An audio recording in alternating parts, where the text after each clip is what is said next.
न चढो जियाचे जियाले पण आगा पृथ्वीवरी पाषाण नसती काही. 12वा अध्याय का खडकी जैसे वर्षले का आगी माझी पेरले.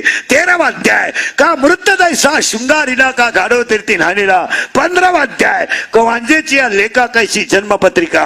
आणि 18वा अध्याय पडून गेली या भिंती चित्राची होय माती. सुटका नाहीये कोणाला. नाही सोडलं नाही कोणी. लोकांना वाटतं बा आम्ही घमेंड ते 300 फूट जमिनीतला बोर सुद्धा कधी कधी फुफुटा आणतो. वाक्य सांगा. हायवेला ज्यांनी जमिनी विकल्या, हायवेला ज्यांनी जमिनी विकल्या आणि ज्यांनी घेऊन हॉटेल टाकली, जमिनीचे मालक त्या हॉटेलमध्ये वेटर आहेत.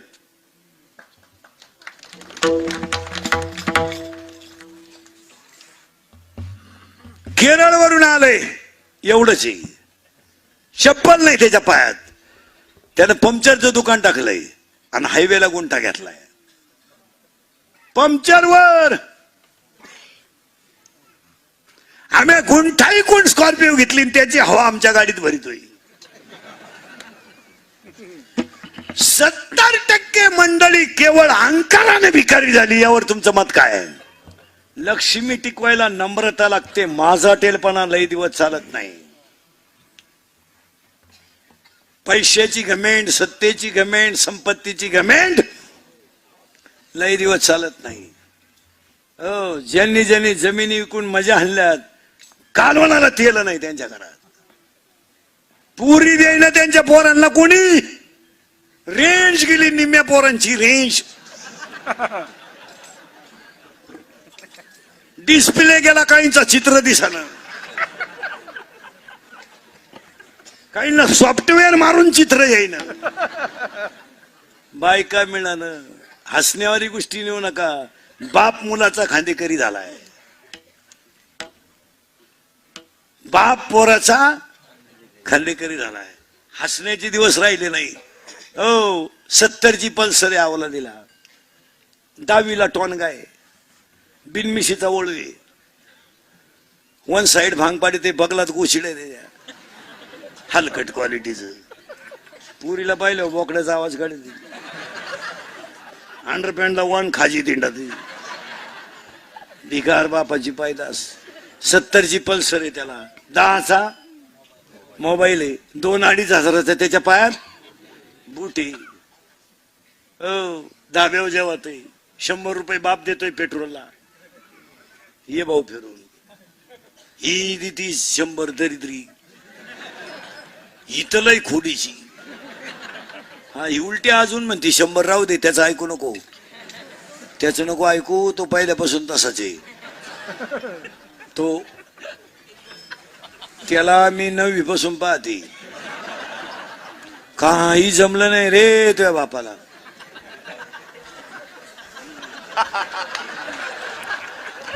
मी म्हणून राहिले, नाही तर दुसरी राहिली नसती. तुका नाही उलातली पुढं करणार, दुसरी केली असती. त्याला 70ची पल्सर, 10चा मोबाईल, 2-2.5 हजाराचा पायात आणि 100 रुपये खिशात. काल हरिपाठ करील ते. हो, ते माझाटलं. म्हाताऱ्याच्या टिंगल्या कर, माळकर यांचं बाप काढ, प्राध्यापकाचे कटआउट काढ. उताटलं ते. ती आता वाढदिवस घरी नाही करते, त्यांना बाप नाही ना. वड्याला सापडे लावला दी. हा, यांचे वाढदिवस धाब्यान पुढे. आता केक ठेवायचा चौकात असा, त्याच्यावर सामुदायिक मुतायचं सगळ्यांनी. तो केक आणि मूती एकत्र करायचा आणि एकमेकाच्या तोंडात घालायचा. Happy birthday to you. लहान आले पोरं खरंय का खोटंय? हे पोरं एकमेकाचा मूत पेते का नाही? मी आपले भक्त खोटं नाही बोलत. हे इंद्रिकर भक्त आहे, आपले भक्त खोटे नाही बोलत. परंतु तुम्ही इंद्रिकर भक्त आहे का नाही? हा, पण आल्याशिवाय राहत नाही. महिला मंडळ पटकन उत्तर द्या. तुम्ही तुमच्या भावाची पोरगी तुम्हाला सून करून आणली, आधार व्हावा म्हणून का निराधार व्हावा म्हणून? आधार. जिनं आणली तिची मुलाखत घ्या. तिला विचारा कस काय. तुआन झोडाय माणूस मिळाला तिला. तिला जर म्हणलं ना धाकट्याचं लगीन करते का, तसा देवाला सोडीन पण नको. कारण थुरली ना एवढी जिरावली आणि जिनं भावाची पोरगी सून करेल ती महिनाभर अगोदर विचारी ती प्रस्थान कधी आहे, दिंडी कवा येणार आहे वा. का पहिला मंडळ पाया पडून सांगतो भावाची मुलगी शक्यतो करायची टाळावाच. काळ बदललाय. कोणाचं जुळत आला असेल त्याला संध्याकाळी कीर्तन संपल्यावर फोन करा, भाऊ तू कोणलाही देऊन टाक, मला नको. कारण विनोद समजू नका, विनोद समजू नका. कारण तो काही जरी झाला तर तिचा बाप आहे, आपला भाऊ आहे. तो मुलीचीच बाजू घेणार. भांडण झाल्यावर तो मुलीचीच बाजू घेणार. कोणता बाप बहिणीची बाजू घेईल? कसा घेईल? तो म्हणतो नाही आपल्या गुड्डीचा काय दोष नाही बरं का, आपल्या बहिणीच्या डोक्यात फरक झालाय. नाही तर माही गुड्डी खास, गुड्डीचे नाही काय. गुड्डी कॉलेजला जरी होती तर 3-3 दिवस पडून जायची, पण कोणाला माहित हो गुड्डी माही पहिल्यापासून खासच. पण माझ्या बहिणीत पण आपल्या गुड्डीला बहीणच नीट, आपली गुड्डी आहे ना माझी, आपल्या बहिणीला गुड्डीच नीट करीन. पाया पडून सांगतो हे इंदुरीकरचं कीर्तन आहे.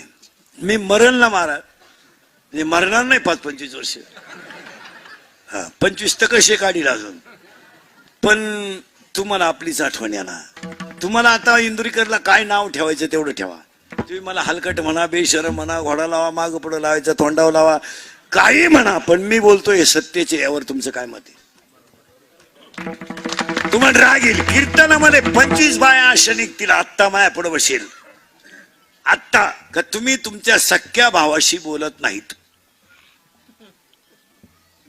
अशा 25 येत्या. त्यात लबाड बोलायचं नाही, मला नाव सांगायला लावू नका.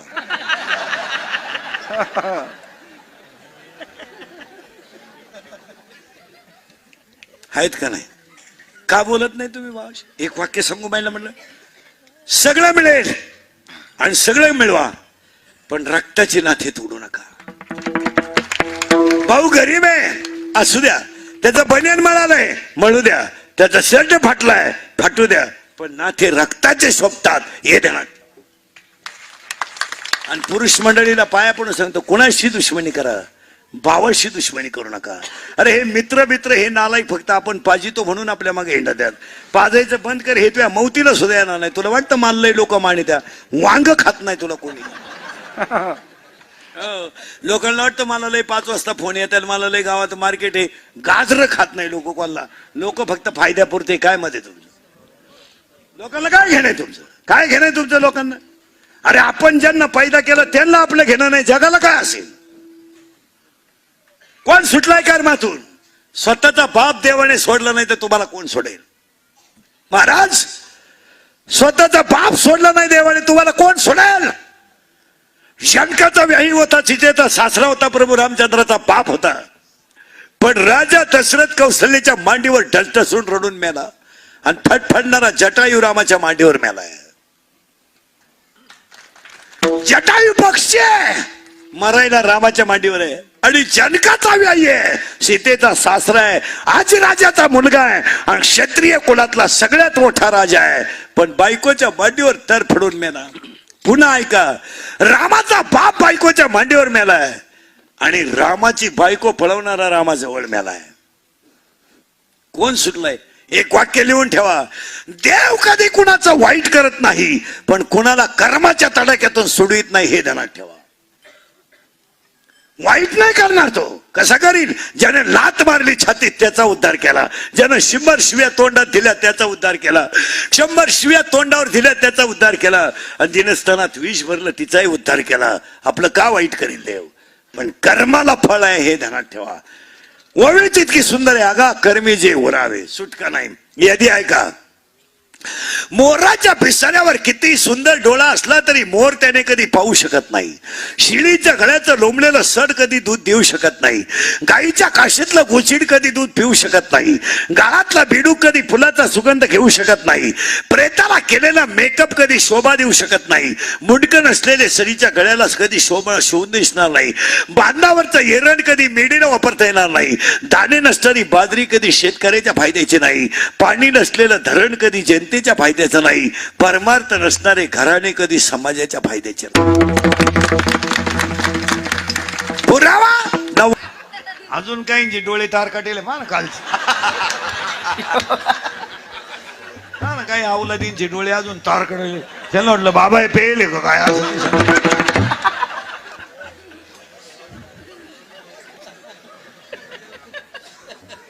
अंगार बापाची पैदास त्याला काय. येताना आईला तारास, शाळेत गुरुजीला तारास, लगीन केलं सासरवाडीला तारास, मेला कावळ्याला तारास. यांचा काय फायदा. चला गायकवाद कोणी जन्मंडपाले माईक सिस्टीमवाले सगळे मंडळीला धन्यवाद. कीर्तनाला सुरुवात करण्यापूर्वी सप्त कमिटी 36व्या वर्षामध्ये ग्रामस्थ भजनी मंडळ प्रभुजादांनी जोग महाराज शताब्दी महोत्सव कार्यक्रमाचे आयोजक संयोजक म्हणून पहिलं कौतुक करावं ते पंगत घालणारांचं. सप्त्यात पहिलं कौतुक करावं ते पंगत घालणारांचं. का? 6 वर्ष शेतकरी दुष्काळानं पिडला पण अन्नदानाची त्यानं हायगाई केली नाही. आणि अन्नदान गरीबच घालतात, श्रीमंत अवलादी अन्नदान घालीत नाही. त्यांचं जळालं. गरीबाला म्हणून पहा तुमची सप्त्याची पंगत कॅन्सल करते म्हणतं पिठलं भाकर घाली पण पंगतच घाली. आणि पाया पडून सांगतो तुम्हाला, धर्म टिकवला असेल तर गरीबानं आणि देशही सांभाळला असेल तर गरीबानंच. अन्नदान टिकवलं गरीबानं, धर्म टिकवला गरीबानं आणि वारकरी संप्रदाय वाढवला आणि टिकवलाय गरीबानीच. श्रीमंतांच्या गावात गळ्यात माळ आहे नालायकांच्या, त्यांना गाव हरिपाठी. देश जरी सांभाळला तर मिलिटरीत पोरग कुणाचं आहे? 288 मध्ये एकाही आमदाराचं पोरग मिलिटरीत नाही.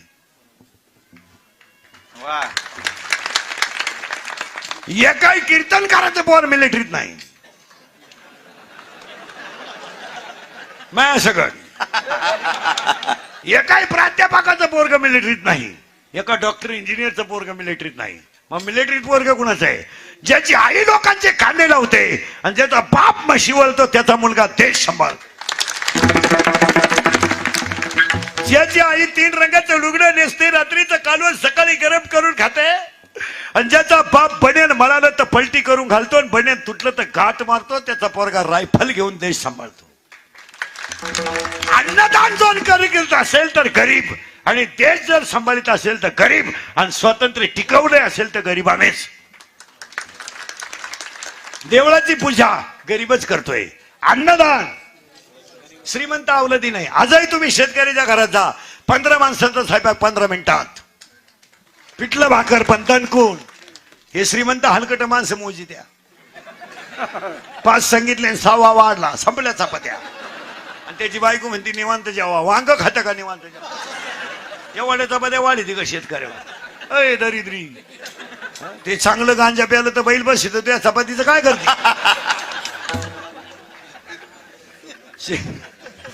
शेतकऱ्याच्या बायला चहा ठेवायला, शेतकऱ्याच्या बायला चहा ठेवायला लावा, तांब्याभर पाणी पातेलात होती. ती घाबरत नाही, ती कर्णाची बायको आहे. तांब्याभर पाणी. श्रीमंत हलकट, अगं 5 जितीच का आला. शेतकऱ्याच्या घरात आलुळी देऊन चहा येतो, आणणारे चहा वजन आहे. हे श्रीमंत खिडकी जवळ जाते,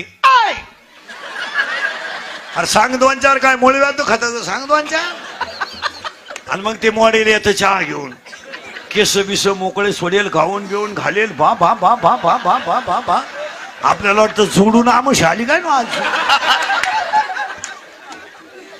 शेतकऱ्याच्या घरात चहा प्यायचा म्हणजे कपातून बशी. या हलकटाच्या घरात कपाट डोका लागत चहा. एक सप्त्यात पहिलं कौतुक करावं ते पंगत घालणाऱ्यांचं. काय म्हणणं आहे तुमचं? त्याला 3 कारणं सांगतो. शरीर शुद्ध होईल स्नानानं, मन शुद्ध होईल नामानं, चित्त शुद्ध होईल ध्यानानं आणि धन शुद्ध होईल दानानं. सप्त्याला 1000 द्या, देव 10,000 देणार. सप्त्याचा रुपया खा, देव 1.5 गुंठा देणार.